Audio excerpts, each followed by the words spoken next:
Oh boy, I just love being here. I love being with my people. Don't you love being here with your people? There's like a presence in the atmosphere that sometimes we don't get in the world. I know I don't always, but when I come to these things, it fills me up. It gets me passionate about life again.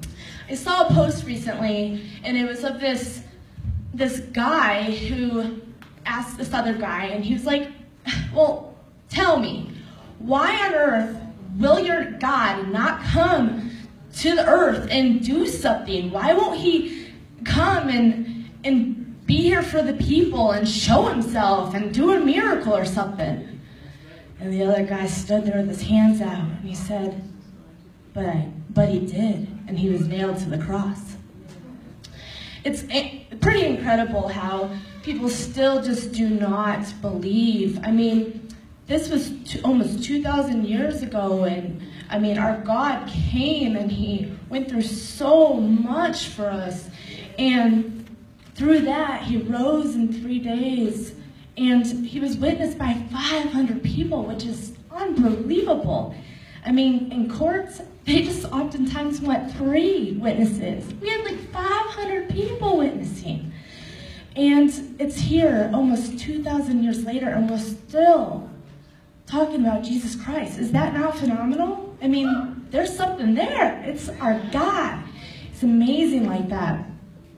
So I'm Lee Michelle Johnson. I'm a Christian author, and I am really excited about being here tonight. I'm going to share a little bit about who I was and who I was in my past, and give a little bit of my redemption story, but I don't want to talk too much about all that, because I did feel the Holy Spirit give me 6 things to share with the Millennials tonight.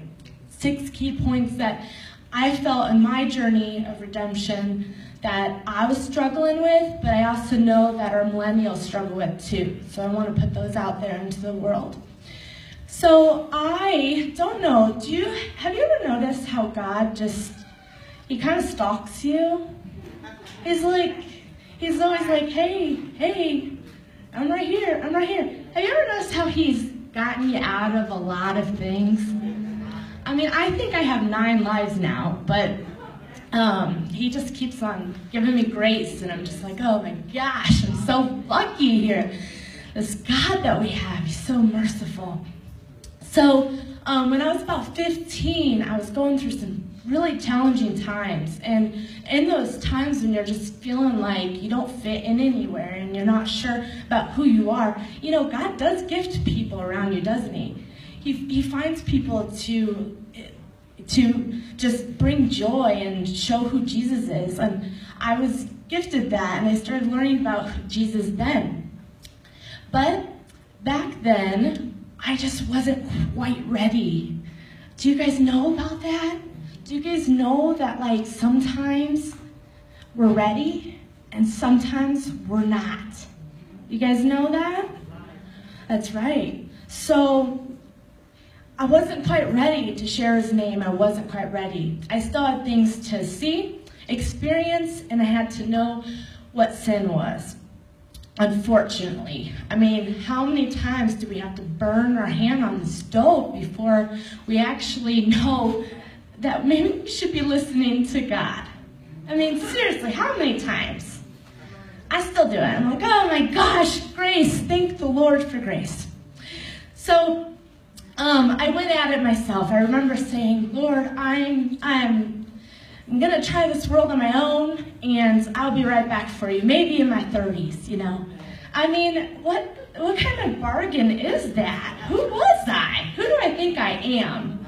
That's ridiculous. But he was like right here. He's just always right here, trying to get in my business, and I didn't want him in my business. Trying to get in my business and always poking me, waiting for me to be a prodigal, you know. And so about 26, I realized doing this thing called life on my own, ooh, I was building a house of straw. It came tumbling down. Everything was just lies and fake, and it just wasn't real. So I remember kneeling in my apartment in Chicago on the floor, and I said, God, This is my mustard seed of faith. I am going to start praying to you every single day for 1 year to pull this life together. I need more. I need more out of this life. And it was 1 year to the day that I met my husband, and then we got married, and then I have 2 kids. I have a 5-year-old and a 3-year-old, and they're just so beautiful, and I love them so much. But what's interesting is he had given me everything that I had prayed for, and yet I hadn't given him my heart yet. How crazy is that? So I started having panic attacks and anxiety because he was knocking louder at my door. He's like, hey, wake up, wake up. So finally, in my room one night, 2 years ago, he said, my name was Michelle, but when I was redeemed, I switched my name is Michelle Lee Johnson. I switched it to identify the change. So he said, Michelle, wake up, it's time. And I'm like, whoa, what is this? It wasn't audible, but I could feel it in my soul, and I knew it was time. And he just said, do you remember praying to me? Do you remember asking me all those things that you asked? Do you remember getting them? Oh, yeah, I do. It's time to claim me. It's time to claim me as your God. So that's when my spiritual life journey began. I called it that. It's pretty funny. I called it my spiritual life journey. I started writing because I felt like God wanted to reveal something.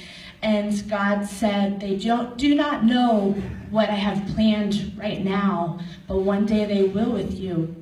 And so I started sharing my walk with God every day on Facebook.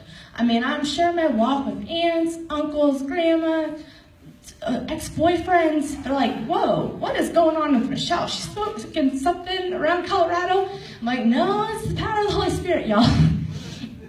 So I definitely just, he was just so amazing in my life. And I was 33 when I was redeemed, and that's the same time that Jesus died on the cross for us. And that was just such a big moment in my life. And so I kept writing. And the book is back there. It's a daily devotional because a lot of times, millennials, I feel what we go through is people saying, you don't need that. You can get through life without the gospel. You don't need it.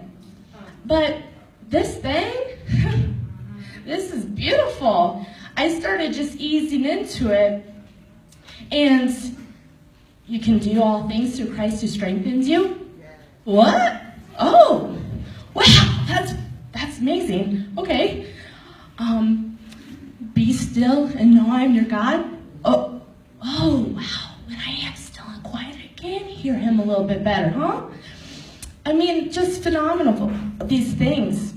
She is clothed in strength and dignity and laughs without fear of her future. Oh my gosh, all these things started hitting home. And I just took it little by little.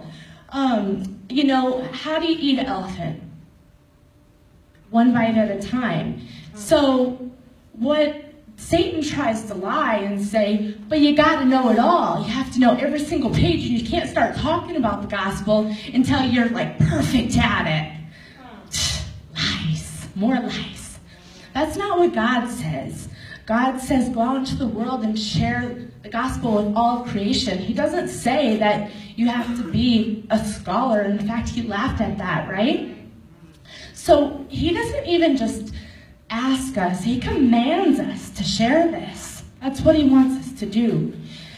And I know that people will be like, don't do that, don't share that, but that's what our God has called us to do, all of us.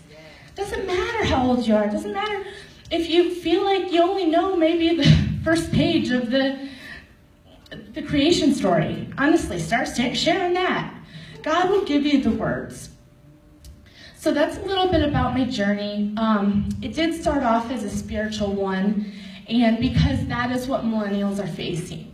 They want to go into this like spiritual thing, and in my book you can see how I was kind of doing some of that, kind of doing this Oprah thing where everything is right, everything is wonderful, everything is just perfect and harmony. And we're like, and honestly, you guys, God said, hey, if you're going to be talking about me, you're going to be talking about my son Jesus, nothing else.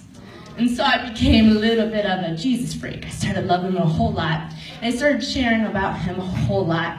And people were telling me to stop a whole lot. But I just didn't. I kept on going. Yeah, it was pretty great. It was challenging, but made it through. So that is some of my journey. I do have a devotional back there I can talk to you guys about.